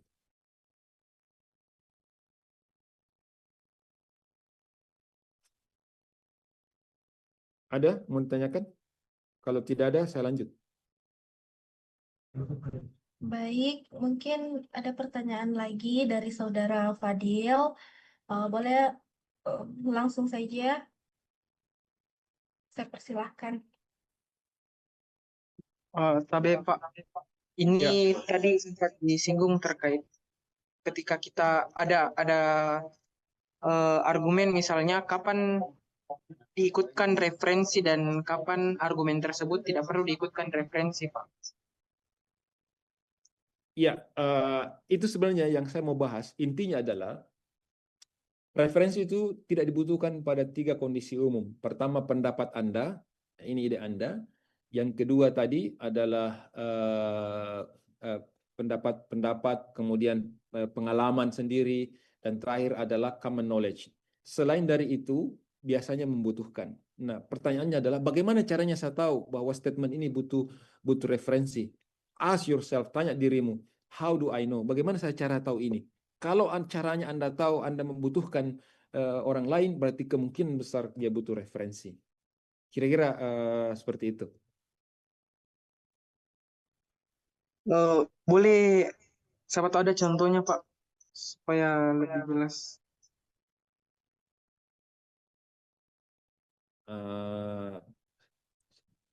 Coba sekarang saya tanya.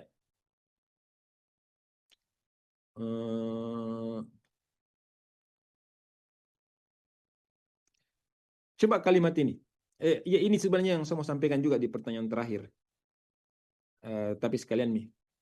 Kalsium karbonat yang terdapat dalam cangkang telur memiliki sifat reflektif yang baik dan dapat berkontribusi dalam meningkatkan efisiensi cat. Pertanyaan saya, dari mana dapat pengetahuan ini?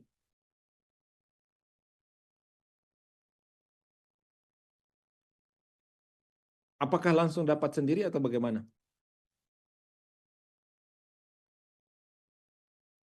Pasti ini adalah informasi yang didapatkan dari penelitian sebelumnya. Cuman, sekali lagi, inilah alasan yang saya bilang tadi, bahwa ternyata dalam lomba ini, jangan terlalu, artinya, jangan terlalu, Anda harus terbebani, tapi jangan fokus pada referensi. Fokus Anda tetap pada ide. Karena ada beberapa statement yang saya lihat, itu butuh referensi, tapi tidak diberikan referensi, tapi referensi utamanya tetap ada. Kira-kira seperti itu, Fadil. Jadi nanti kalau menulis, fokus utamanya adalah idenya. Fokus utamanya adalah idenya. Referensi tetap harus, terutama referensi utama, tetapi secara detail, kalau Anda skip, tidak ada waktu, tidak apa-apa. Sebenarnya apa-apa ya, cuman sebaiknya kalau ada waktu, sampai yang detail pun itu Anda harus masukkan. Bagaimana kira-kira? Terjawab? Dimengerti, Pak. Terima kasih, Pak. Termasuk kata-kata yang saya sudah garis bawahi.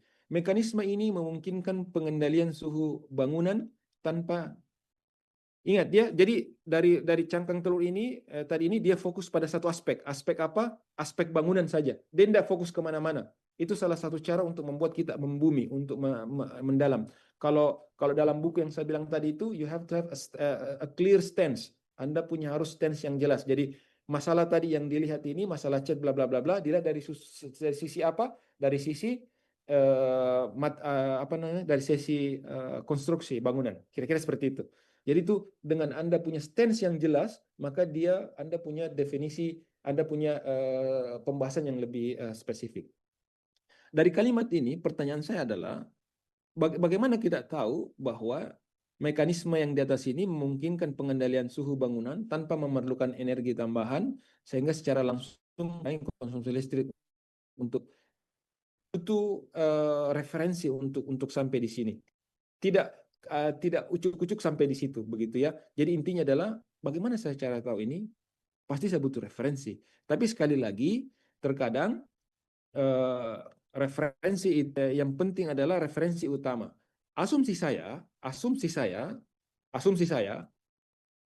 juri menganggap ini adalah pemahaman Anda yang Anda jelaskan yang Anda jelaskan atau yang Anda tuangkan dalam paragraf, sehingga tanpa referensi itu juri tetap mengiyakan. Tetapi kalau idealnya tetap sebaiknya ada referensi. Tapi asumsi juri mengatakan ini adalah hasil pemahaman Anda yang Anda tuangkan di dalam paragraf yang kemudian kita baca bersama sekarang ini. Sehingga itulah alasan mengapa tadi saya mengatakan yang terpenting ini adalah dua. Pertama, ide Anda. Yang kedua, referensi utama. Nah, terakhir yang saya mau sampaikan terkait jawaban Fadil ini, Wikipedia itu bisa dijadikan sebagai landasan utama. Dia mungkin untuk S1 masih dibolehkan, tetapi dia tidak terlalu trustworthy. Ketika ada referensi yang lebih trustworthy, silahkan dicari. Kalau tidak ada, terpaksa boleh, silahkan. Tapi untuk S2, S3, Wikipedia itu tidak disampaikan. Satu hal terakhir, yang ini yang penting. Cari organisasi atau institusi mencari data. Ini penting bagi Anda juga. Kalau Anda misalnya cari terkait pemanasan global, cari institusi apa yang saya tuju untuk mencari data itu. Kemampuan untuk mencari institusi untuk data original, data first hand, itu penting juga ketika Anda ingin menampilkan data. Kira-kira itu jawaban saya. Ada tambahan dari penulis? Silakan.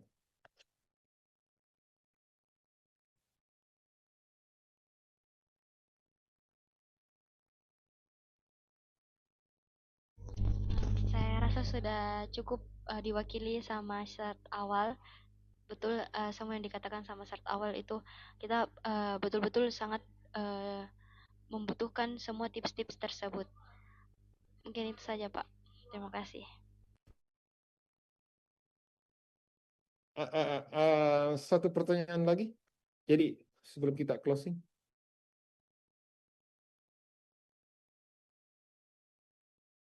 Kalau tidak ada, alhamdulillah, saya bisa pergi tidur. Karena saya begadang tadi malam ini. Karena saya ingin membuat tidak boring, tidak hanya sekedar ini. Kalau yang lain detail-detail kan kalian bisa diskusi sama teman-teman kalian. Tapi hal-hal yang saya sampaikan ini, intinya tadi, jangan melangit, membumilah. Bikin Anda spesifik. Bagaimana dia dibikin spesifik? Supaya pembahasannya spesifik, fokus pada research problem Anda atau tujuan Anda. Jadi pembahasannya hanya sekitar segitu. Dan ingat, yang terpenting, kalimat yang terpenting yang dalam essay itu adalah thesis statement Anda. Apa itu thesis statement? Thesis statement adalah argumen yang Anda bawakan. Kira-kira begitu. Silakan kalau ada pertanyaan. Kalau tidak ada, alhamdulillah. Saatnya bobo. Enggak boleh bobo pagi, bobo siang boleh.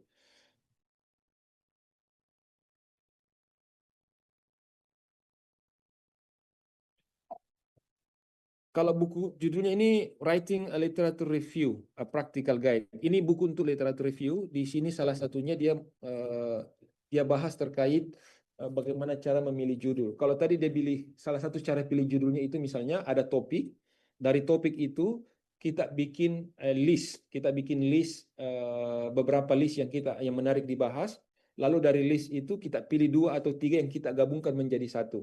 Lalu setelah kita gabungkan, lalu kita lihat dari stand atau posisi mana yang kita lihat. Dari caranya tadi ini sangat nyambung dengan yang disampaikan dalam materi ini. Tadi dia ada terkait inovasi chat dengan pemanasan global, chat dan penggunaan ini tadi. Dilihat dari posisi mana?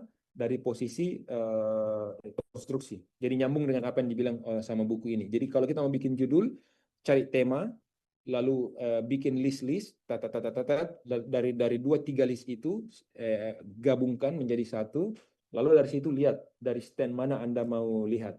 Nah, secara detail kalau Anda mau lihat buku ini sebenarnya intinya ada pada satu teori namanya Cooper Taxonomy. Silakan cari Cooper Taxonomy. Itu cara untuk melakukan literatur review yang menarik. Cooper, COOOPER Taxonomy. Silakan dicari di mana, di Google, di ChatGPT. Boleh.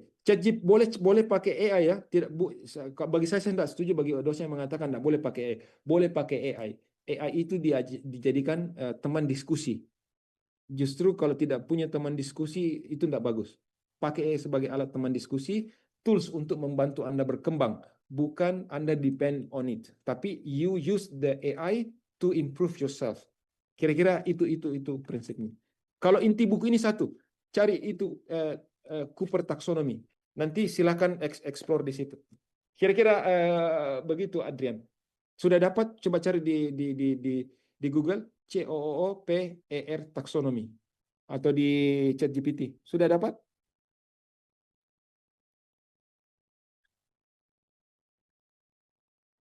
Coba cari. Saya mau pastikan itu yang kalian. Intinya buku itu di sini. Di Cooper Taxonomy. Ada? Atau ada yang lain dapat?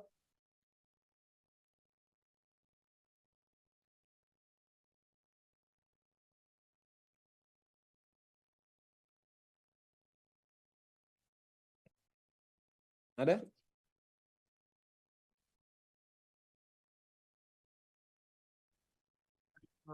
Warna apa tapi? Hah? Sampulnya. Apa di situ? Apa Cooper Taxonomy? Enggak kedengaran suara tak?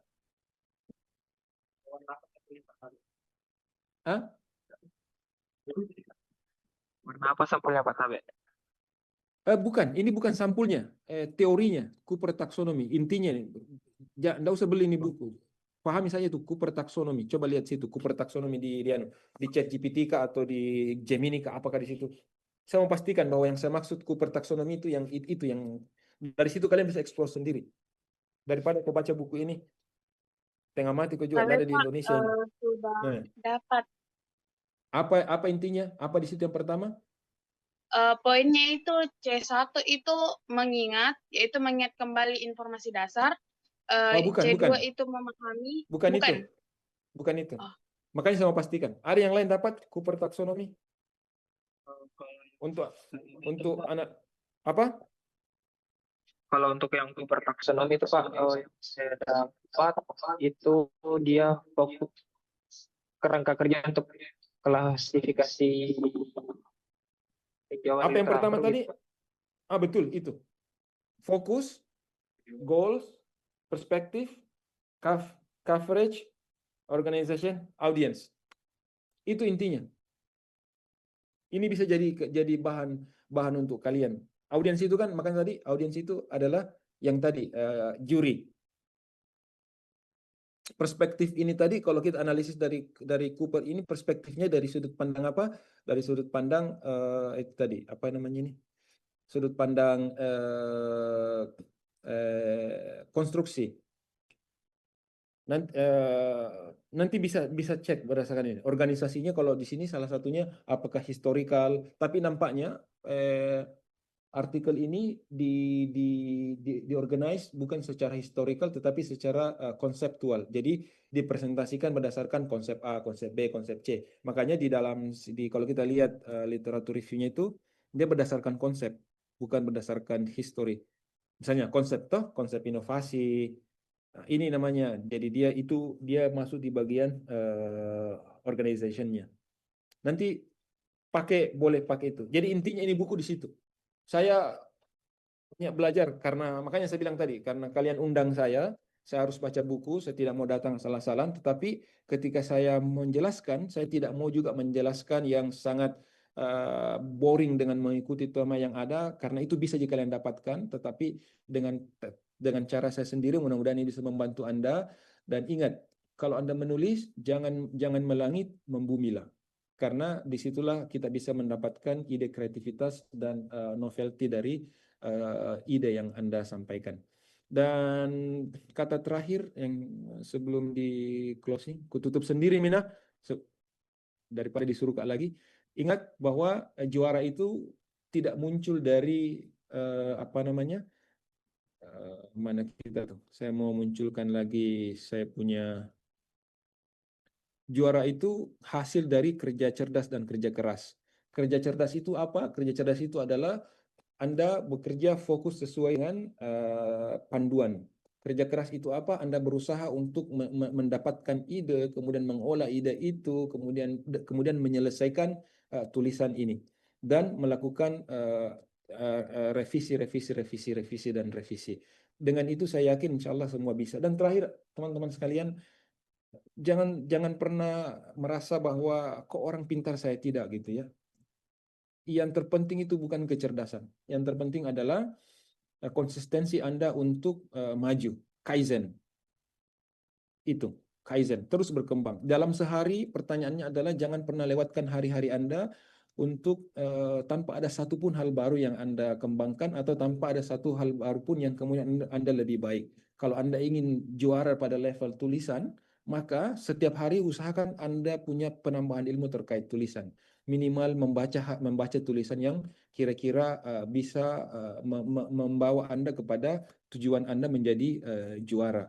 Penelitian baru saya dapat ini, saya baca bahwa ternyata untuk menjadi pakar atau ahli di bidang sesuatu itu, it just take us like 18 minutes a day, 8 menit per hari, dan itu butuh butuh beberapa tahun. Kalau Anda mau percepat, ya habiskan waktu 31 jam per hari, fokus pada apa yang Anda ingin capai. Kalau Anda ingin menjadi juara, maka sehari itu 30 menit atau 1 jam fokus terkait ide dan tulisan-tulisan yang bisa mengarahkan Anda pada tujuan Anda menjadi juara. Saya kira itu dari saya. Terima kasih atas undangannya. Insya Allah kalau ada mau bertanya, mau butuh bantuan, saya siap. Ada email saya, mungkin nanti saya kirim lewat moderator. Nomor HP saya juga nanti boleh diminta di moderator. Tapi setelah Agustus mungkin saya mulai sibuk lagi karena sudah mulai kuliah. Sekarang ini saya masih santai saja, masih baca buku dan ya coba cari ide-ide penulis, cari ide-ide meneliti gitu. Saya kira itu. Terima kasih. Assalamualaikum warahmatullahi wabarakatuh. Waalaikumsalam. Assalamualaikum warahmatullahi wabarakatuh. Makasih, Sir. Terima kasih. Baik, mungkin itulah pemaparan materi dari pemateri kita dan juga sesi tanya jawab serta bedah esai dari esai yang teman-teman kita yang sudah sempat juara. Nah, untuk selanjutnya kita memasuki sesi selanjutnya yaitu penyerahan sertifikat.